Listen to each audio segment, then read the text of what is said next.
Hi, I'm Eddie. My friends call me Ned. Welcome to Ned's Garage. I lost my oil pressure all at once on my 2011 Ram 1500 4x4 with the 5.7 liter Hemi engine.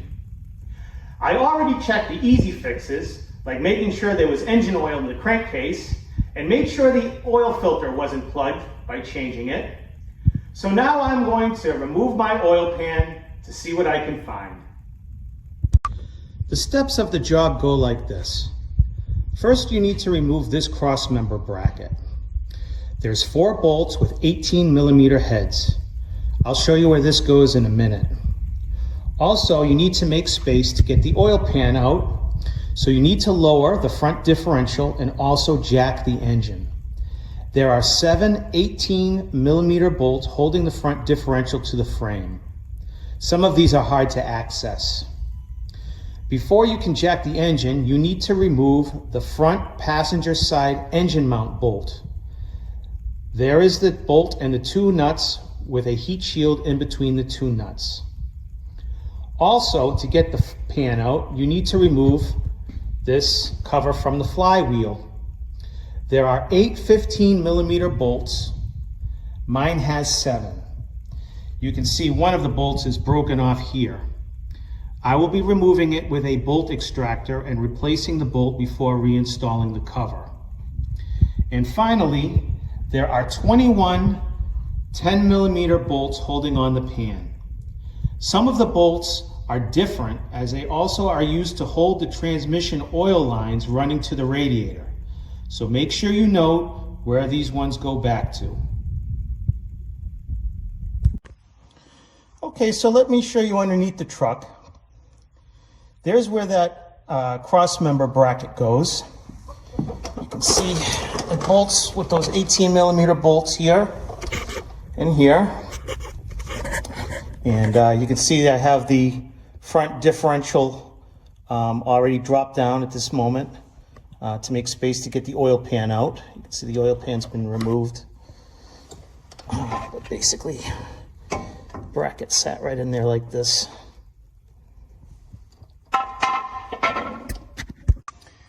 Here is the front differential unbolted from the frame and dropped down to make space for the oil pan. This will be the hardest part of the job. There are 7 bolts total, 18mm.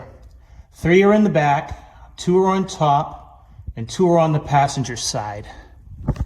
So here are the 3 that I'm calling in the back. This one's right there. Those ones were not too bad to pull out. The 2 on the top are the hardest.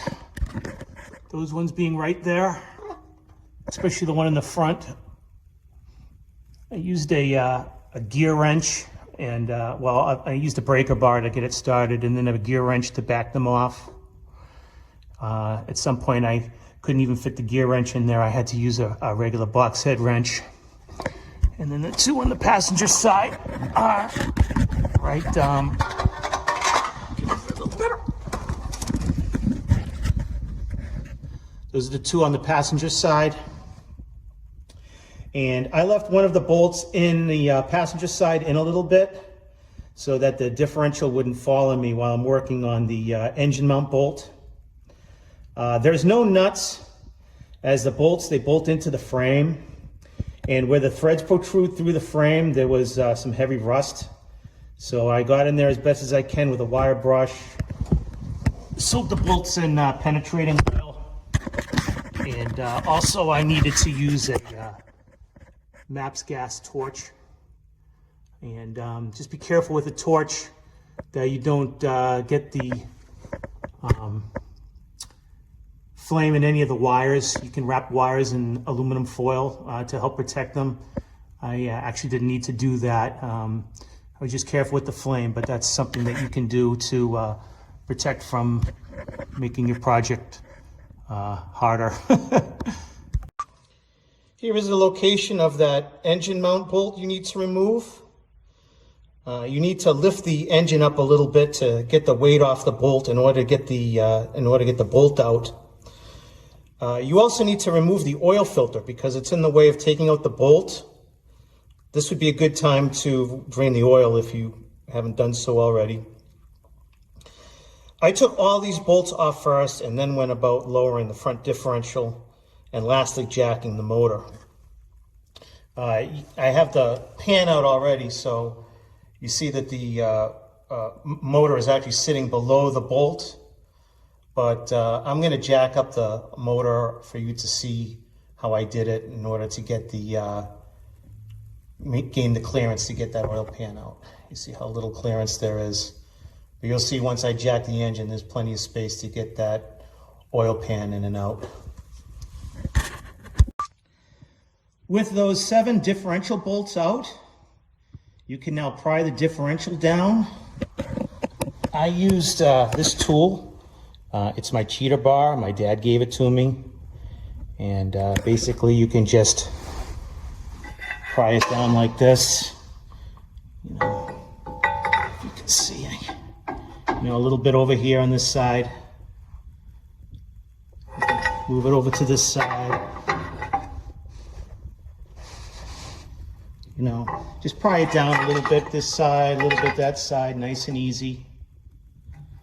It was actually quite easy to get it out, to get it down. And I put my floor jack under the differential while I was doing it, just in case it did drop. I didn't want it to let go all at once. And to jack the engine, I put this length of 2x4, put it on this vibration damper right here, and then put it on the floor jack, and just carefully and slowly jack the engine to get the clearance to take the oil pan out. And I'll show that for you. Okay, so there's that 2x4 placed on the vibration damper and onto my floor jack.